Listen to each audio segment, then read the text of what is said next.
you were born here in Sucker Creek. Sucker Creek. When you were born, was it already a reserve? Like, I'm not sure how old you are. Yeah, 88. You're 88. Oh, Yeah. my Lord.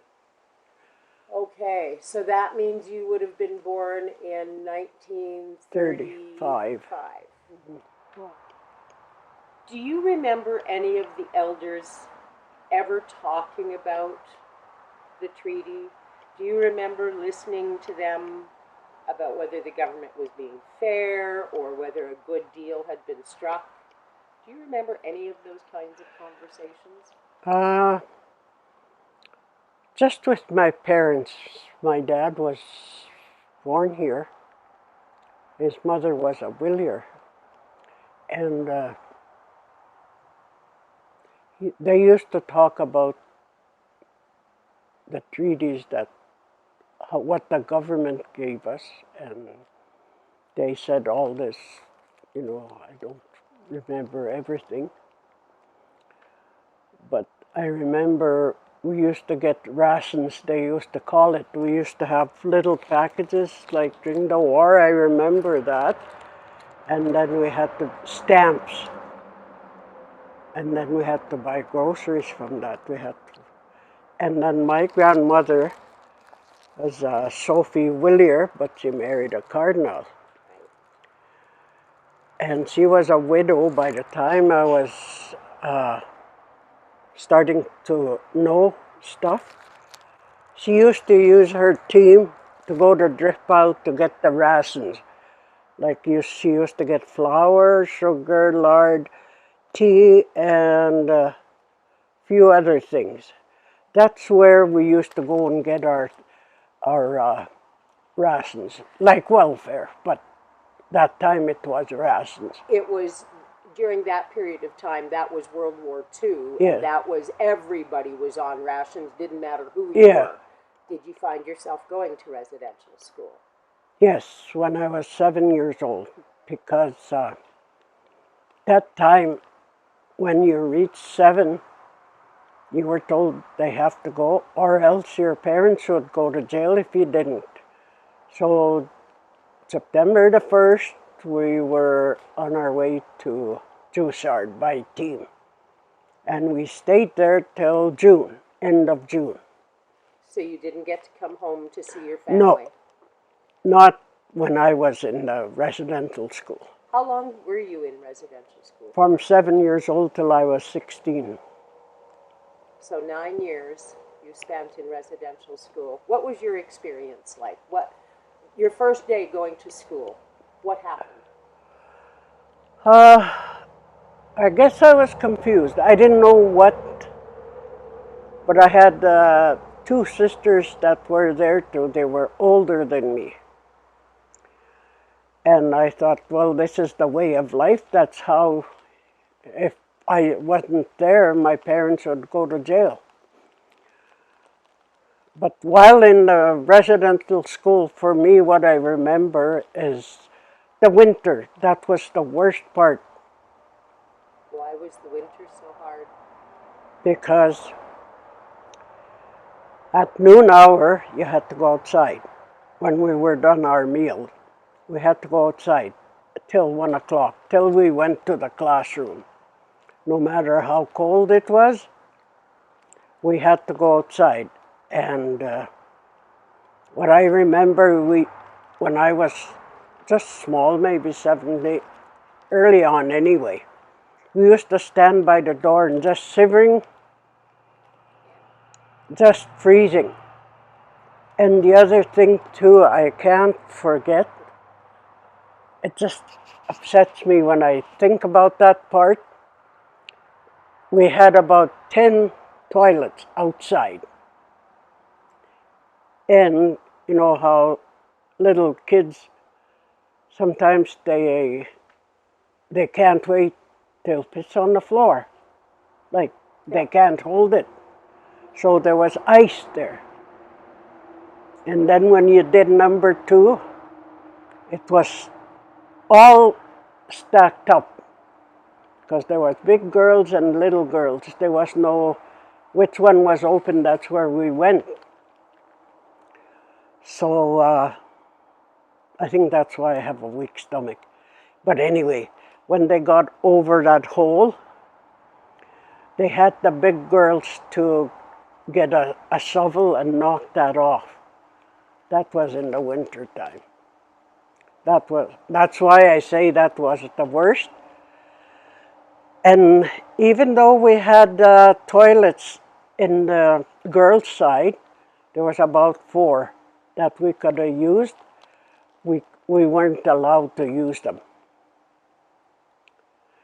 So once in a while we'd sneak, but they would find out and we'd all be punished because we wouldn't tell who went. Right. Yeah, that was in the winter time. When you first got to the school, how did the nuns treat you? Did they make you change your clothes?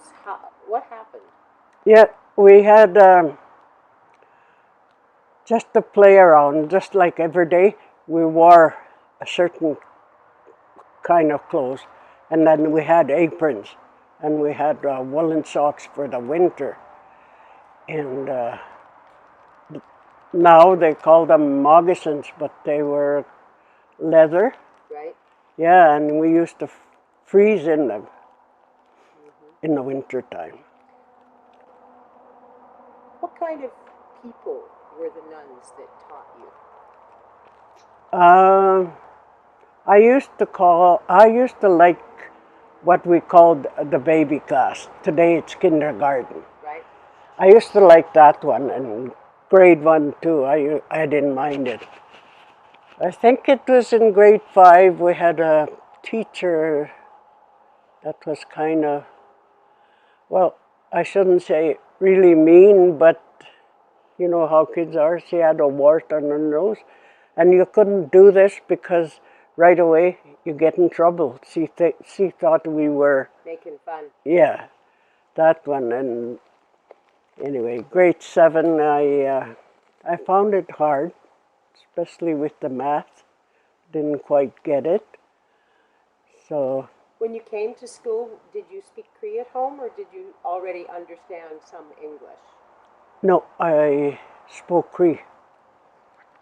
So I've heard from many residential school survivors that their language was they weren't allowed to speak Cree, that they got beaten if they spoke Cree, and that they were often separated from being able to talk to their brothers and sisters. Was that also your experience? Yes, there was a line, not really a line, just imaginary line, I guess. And if you step over that line, there was 2 nuns, one for the boys' side, one for the girls. And if you step over there, you're in trouble right away. And sometimes, like my sister was older, and the older girls would grab my sister and throw her on the boys' side. And the boys would beat her up, but she was the one that got in trouble because she was on the boys' side. So, you know, those things. Lots of injustices when it came That's to right. punishments. Do you think there was anything positive about the residential schools? The only thing I can say is I'm not scared of work, because that's all we did was work. What I mean work is like in the morning, the beds, we had to fix our beds, but we had to sweep the floors and make sure the bathrooms are clean. We were assigned to one place. And then where we had our meals, which was porridge and bread, and that was our breakfast. And some girls who used to clean the dining room. And then where I was assigned to work was at the nuns and the priests had their separate rooms where they had toast, bacon and eggs and jam and everything else. I used to work there to clean after. So when there was toast left over, I used to eat it. That, you know, without being caught. And To this day, I can't eat marmalade because I ate so much of marmalade because I wanted to taste what it was like. But anyway, that was my chores. How many children were in your family? There was 9 of us that survived. 9. And was any of your family affected by the Spanish flu during the 1918 No. and 1920s? No? No. When you think to your childhood, being around your grandma, your mom, dad, grandpa, so that's Musum and Kukum. What were the biggest lessons they were able to teach you about life? My grandmother on my dad's side, she used to make dry meat and try to teach me how to make dry meat, and she used to make her own hides and more like that. But so very traditional teachings. Very, yes. And were you able to, once you got out of residential school, were you able to pick up your culture again easily? No, because I gotta mention too, like when I was young, before I turned 7, I used to go and live with my aunt and uncle in Driftpile because we were 9 in the house, my mom and dad, and my auntie didn't have no kids, so they took me in every summer. That was the best time of when I was growing up because they spoiled me, and they had cattle, they had pigs, they had chickens, and yeah. But part of that, like when I was growing up and being at the residential school, they learned how to speak English, and you were forbidden to speak your own language. It was only in the summertime, July and August, that we were able to speak Creek. And other than that, it was just English. But today, you have a lot more people learning the language again. Yes. How does that make you feel? Does it make you feel happy to know that young people are actually caring enough to pick that mantle up again? Yes, and then, like I blame myself too because I didn't teach my children the Cree. Why? Were you scared to teach them Cree, or? I don't know. It's just something that was drilled into me that English was the thing.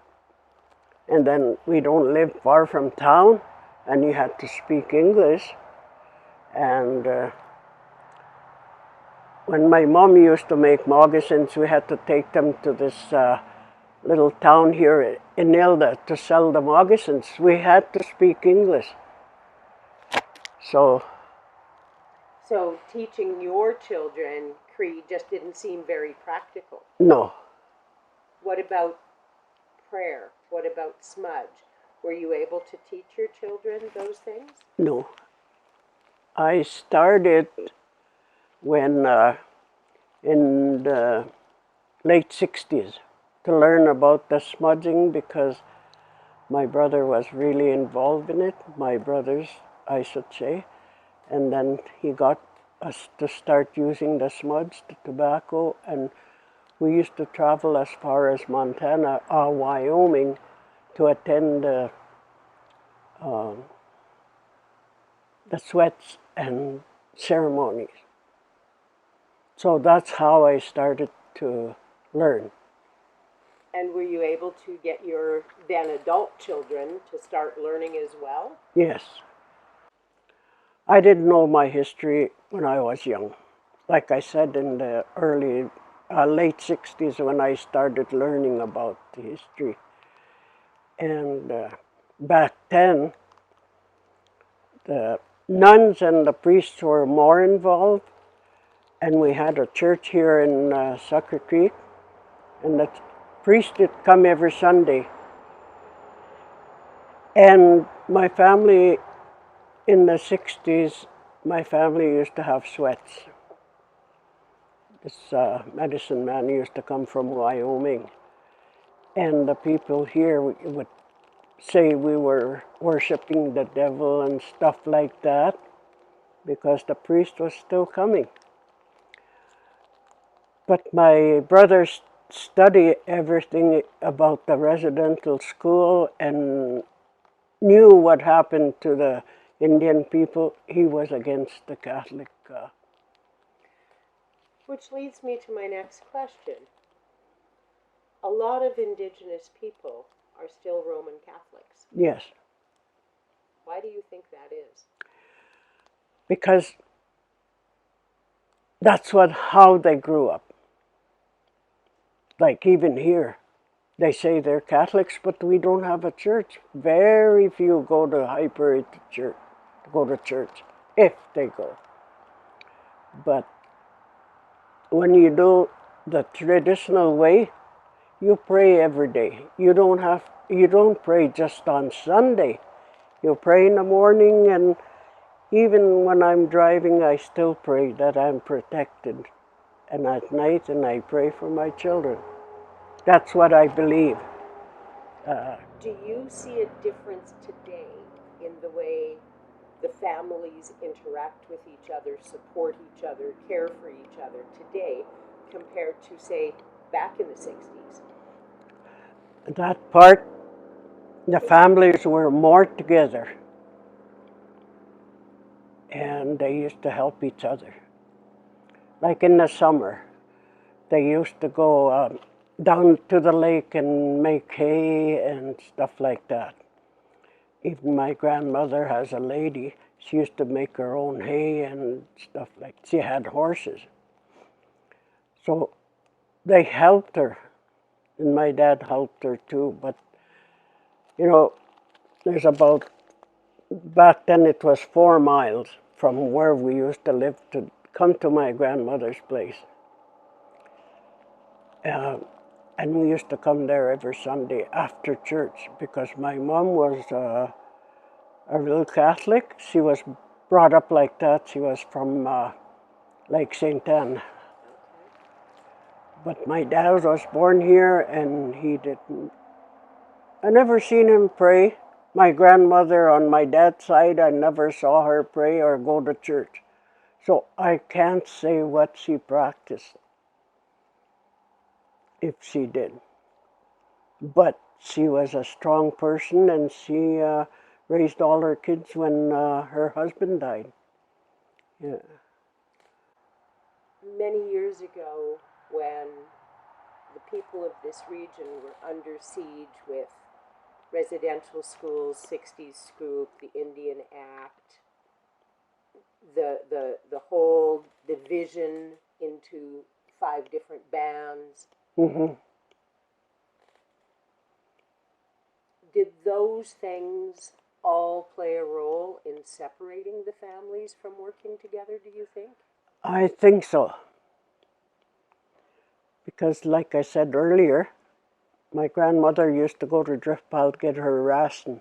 And we used to go to Driftpile. The Indian agent used to live there. And I remember clearly that the buildings where they lived was white and green trimming. That much I remember. We used to go there. Mm-hmm. And they took care of the Indian people. That Indian agent was responsible to check for every family when he came. And now, it's hard to say, but nobody is doing anything. I think, well, I know it for a fact that money is causing a lot of trouble. Back in the day, we didn't have no money, just enough to survive. But the people, like my dad's age, there was about 4 or 5 families that had their fields with grain, and every fall they trash. This one guy would come and do all that trashing and send the grain to sip it out. And then we used to milk the cows and sip out the cream to make money. And we used to have a big garden. That's how 5 of those families, I think that's how they done it from the other end. And every fall, they would start at the other end, and we'd have a day, like maybe 2 days to do the trashing, they call it. And the ladies would cook big meals, big long tables, and everything was fancy. And they go to the next house. It was like that before. And today it's not like that. Is that out of necessity that it's not like that anymore, or is it because people have become so distant from each other? They're distant. Yeah. Like I related to most of them here on my mother's side. Like my mother had 5 sisters around here, but 3 on the reserve, and their families. Like I'll say Dorothy Jobin was my first cousin, and so is others.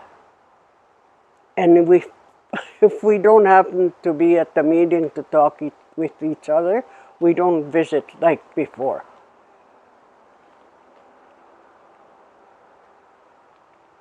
Is that just a result of modern society then, or is it part of the residuals of being residential school survivors, that you still hold your family distant Yes, because it feels like the right thing to do to protect them?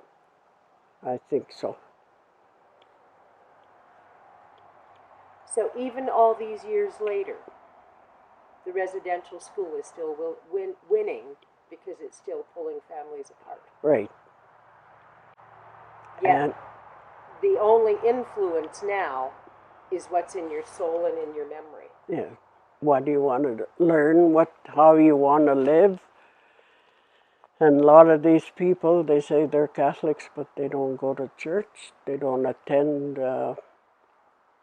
traditional circles or anything like that. Do we see a resurgence in things like how to tan hides, how to smoke meats, how to make dried meats? Are all of those skills now being picked up again? Yes. In the last few years, that's what the health center's been doing. Bringing people to teach the younger people here how to cut the meat, how to make dry meat and dry fish and stuff like that. They're more into that now, not like before. Do you think the pandemic may have helped that a little bit? You mean the last 2 years? Yeah, the last 3 years where we've not been able to get a lot of stuff in grocery stores and things like that. Yeah. So do you think learning those skills have become more important because of the pandemic?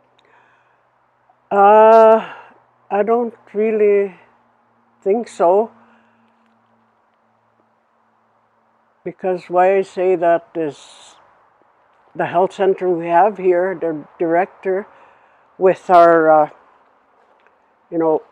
we usually go on these workshops, and then we meet people that are teaching. We go to Edmonton every year, and which one we find that will help our people, we tell our director here, and she'll make arrangements for those people to come down. Okay. Yeah. So what you're telling me then is for the last number of years, the band itself has been more active in helping make opportunities available for people to learn. I always say the health center's director, that's the one that really brought everything to get going. And who is that person? Tanis Willier. Tanis Willier. And there's another guy that's been going to all these ceremonies and He's following the traditional, like in the south and stuff like that, go fasting. That person is helping Tanis do all that. When you think of the importance of family, what is the one memory that brings a smile to your face for family? The one when I stayed with my aunt and uncle. That I always say that because coming from a large family and I was more so the younger one, I didn't. After I left my aunt and uncle's place, I felt like I was left out, like I didn't belong. My mind was like residential school, then go to my aunt's place. And my mother was like strict like the nuns, so there wasn't any feelings, I guess. You didn't feel as connected. No, but I felt connected to my aunt and uncle. And who were your aunt and uncle? What were their names? Robert and Mary Walker from Driftpile. Robert and Mary Walker from Driftpile. A lot of the people in this area took scrip during the treaty signing. Yes. And a lot chose to stay treaty. Yeah. And in this area, you have areas that are non-treaty, then treaty. Non-treaty, then treaty. So how did that come about? Do you remember any of the stories about that? The only thing I heard was these ones that took the script there were more to be with the public, like the treaties had to stay in the reserve and to the residential school. Because 3 of my in-laws, they took the script and they all lived outside, while my husband later on, he stayed at treaty.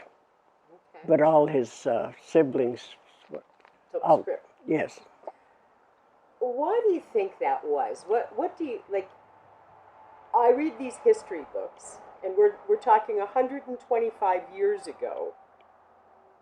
Have you talked to any of the other elders or anybody about what were these people thinking back then? What did they think would be different if they took scrip than staying treaty, other than the fact that you'd be on a reserve? Mm-hmm. Was there any real advantage for them, do you think?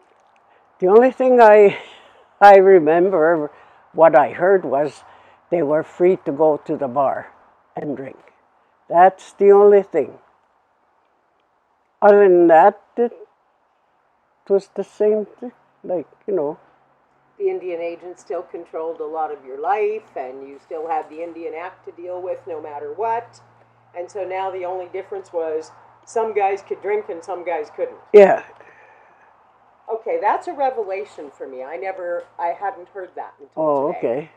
So, I mean, I've heard lots about alcohol being the downfall of a lot of the communities in this area. Because even as a treaty person, they would get somebody to bring in the alcohol for them. So, and if they made their homemade brew, they call it. Yeah, a lot of people done that too. So, but they would drink, so nobody else would know they're drinking. Right. So.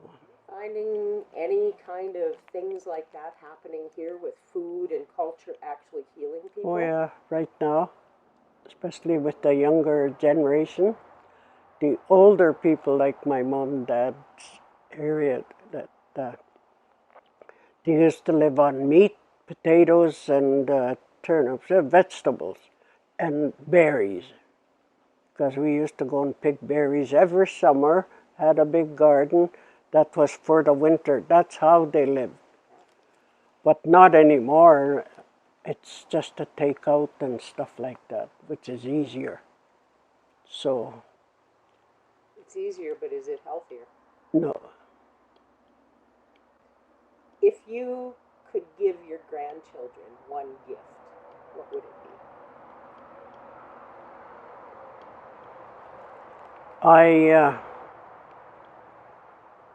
In fact, I was talking to my granddaughter the other day. I said, if you live right, I said, everything will pan out.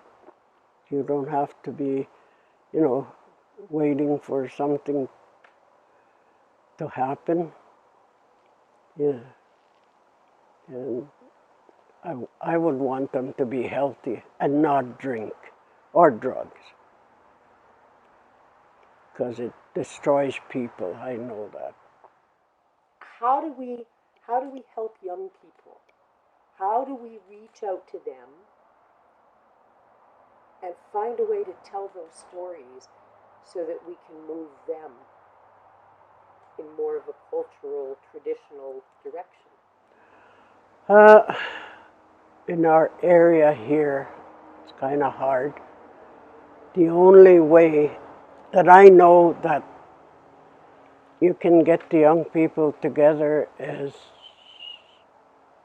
if you pay them. Yes. Why do you say that? Even with the elders. I'm with the elders group, and we try and have an elders group, and they're so residential schools. That's what they don't believe in culture and stuff like that. So I always think if you teach these older people, they might teach the younger ones.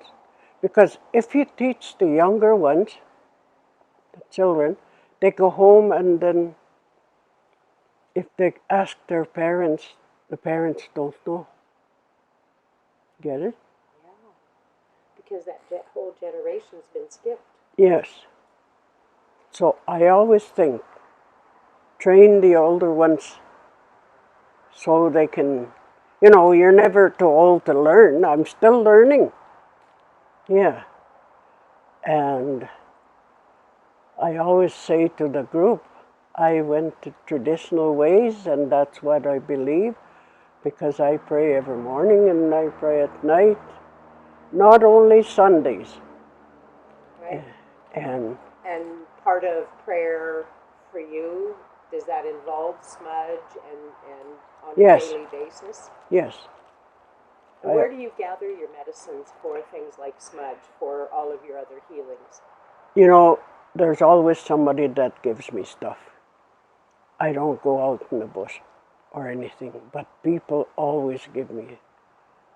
They'll give me rat root, they'll give me smudge, and this year we learned how to make our smudge. They went to pick, and then we had to clean it at the hall there, and we mixed it, made ointments and stuff like that, and we made a smudge. Yeah. So your smudge bundle, what was it comprised of? It had bear root, rat root, and something else to it. Right now I don't forget. Would it have been a sage-like? Oh yeah, sage too, okay. Yeah. If you could look into the future of the Cree Nation here in Sucker Creek, what would be to you the one most important thing that needs to survive for your culture to stay alive? Is it the language? Is it the prayer? Is it the knowledge of the medicines? What is that one thing that is the foundation for all of it?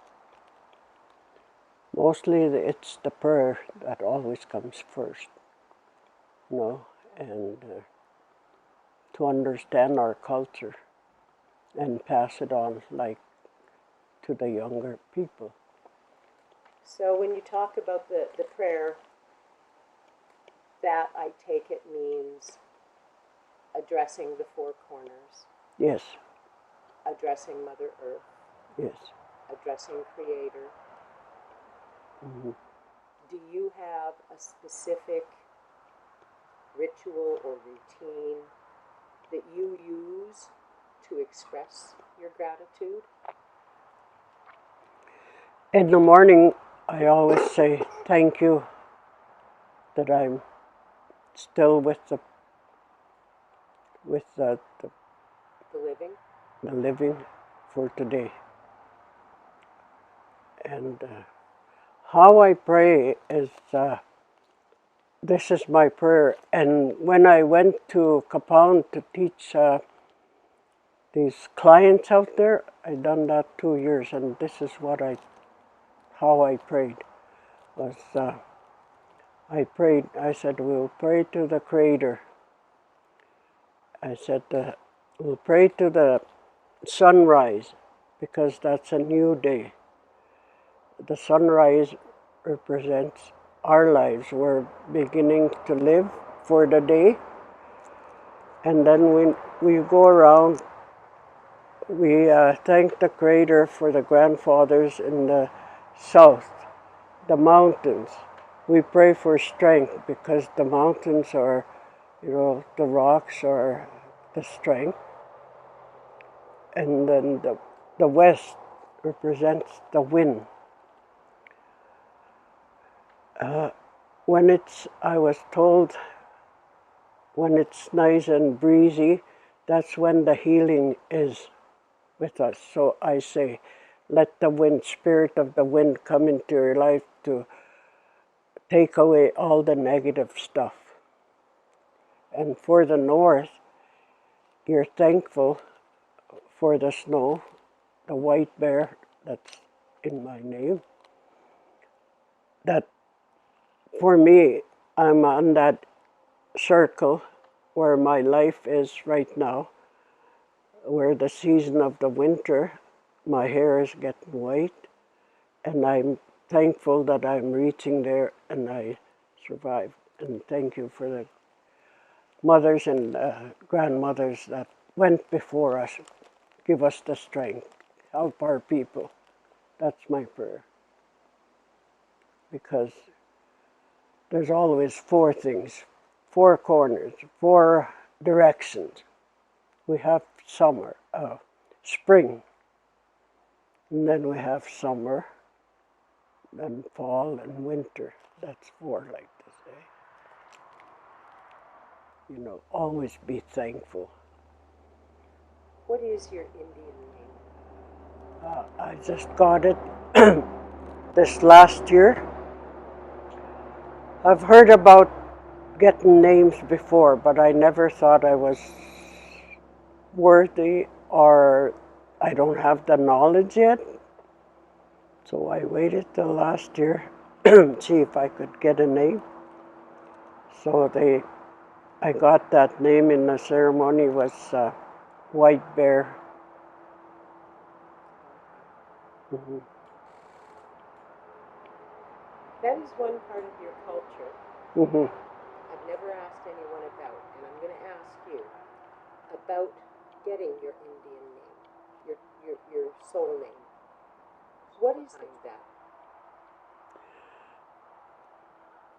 Like you have to be in practicing the culture ways and really live by it. Like I always, when I was teaching, I tell the clients, like there's two roads. You can take this road or this one. If you believe in the Creator and you follow the directions that you're given, you don't know everything right away, but along the way you learn. And this road, it's kind of crooked. If you take that leads you in trouble, alcohol and drugs, whatever, and you don't. But you can't mix those two together. Like I'll say, I'm doing this, but I can't go drinking and come back to it and like this. I have to find what I want to do. So it's about walking your path. Yes, not perfect, but I wasn't perfect, but I've changed since I've been following the traditional ways. And that means I respect everybody and I don't judge people. If for some reason, people they have problems with you or something, I just let it go. Let the Spirit take care of it, not me. So you don't hold it there. Is that how you've been able to deal with the impact of residential school? No, because residential school, we prayed, but some of the prayers when we used to go to church, it was Latin. We didn't know what we were saying, to tell the truth. We just said it, we just sang, because we were told to do that. Right. Yeah. And a lot of things. And now when I think about it, here that trust I had with the Catholic priests, and it's gone, the trust that I had with them. I'm sorry to say, but I feel like that. I don't trust them, and I know they were paid to take care of us, and the government used to give the school oranges, apples, fruits like that for the children to eat. But the nuns, if you didn't have 5 cents, you never had an apple or an orange. So, that wasn't fair. So many things that they did that weren't very fair. And the food we had, Pretty bad. it was bad, yeah.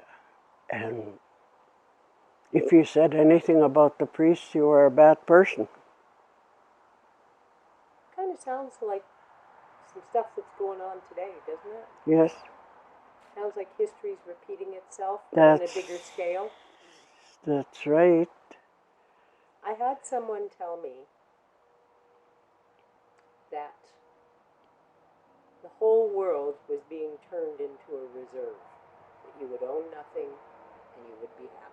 Mm-hmm. People on a reserve don't own their land. No. They don't own their home. But they have to look after it. Yes. And yet, they really don't own anything. No. The only thing, if you make improvements, that's the only thing you own. But you're never allowed to sell your property. No, It can only because be it's gifted reserved. to your child. Yeah, reserved land. It has to stay with your child or Yeah. your bloodline, correct? But nowadays they just sell land, and if the leadership is not following the regulations, doesn't matter. They sell land. People sell land. Right. Yeah. Because they were born and raised that way, like the mission. Yeah. It seems like the colonialism mentality that comes out of the missions is almost worse than the colonial mentality that comes out of the government. Mm-hmm. The government is there to control and to try to be big brother and tell you they know best. Yeah. But it's almost as if the nuns themselves, they kind of tried to control everything from what I'm understanding. Oh, yeah. Am I reading that the wrong way, or? No. The nuns and the priests. And everything they say was right, and you can't go against it, no matter how bad it is. And people are like that. If you speak up, or they'll label you as you're making trouble. Yeah. And did you witness lots of beating of children and you know, I've heard from some children that they were beaten pretty unmercifully, and that other children managed to just keep quiet, keep their head down, and nothing bad happened to them. Yeah, that's right. The only thing that happened to me was I was older then, maybe about 14. We got to curl our hair because I had curly hair before. And then when I went to the convent, it was all cut off. Eh? And that time, when I was about 14, we got to curl our hair. We cut the, like from wires. And then because I give a nun a dirty look, and she said, "You think you're smart? Go take those curlers off and wash your hair." Because there was a big day the next day, so she punished me because, so I had straight hair the next day for things like that, eh? Those kinds of things are what suck the life out of a child's spirit. Mm-hmm. And it seems like the schools of that time were very good at making children live in little cubby holes and not ever be free to become the butterfly that they're meant to Yeah, be. and you were raised like you were no good. That's what I lived like that for a long time, like I was lower than other people. When did you find out that you're equal and better, just as good as anybody else? When did you figure that out? When I started working as a health center aide, work as a nurse's aide, then I went to all these workshops and I joined all these ceremonies and stuff. That's when, and I think I was 35 years old back then. In the 80s, something in the 80s. Right. That's when I thought, well, I'm just as good as the next person. But before, and the two words I used, I remember, was yes and no. Before. Because that's all you said in the convent.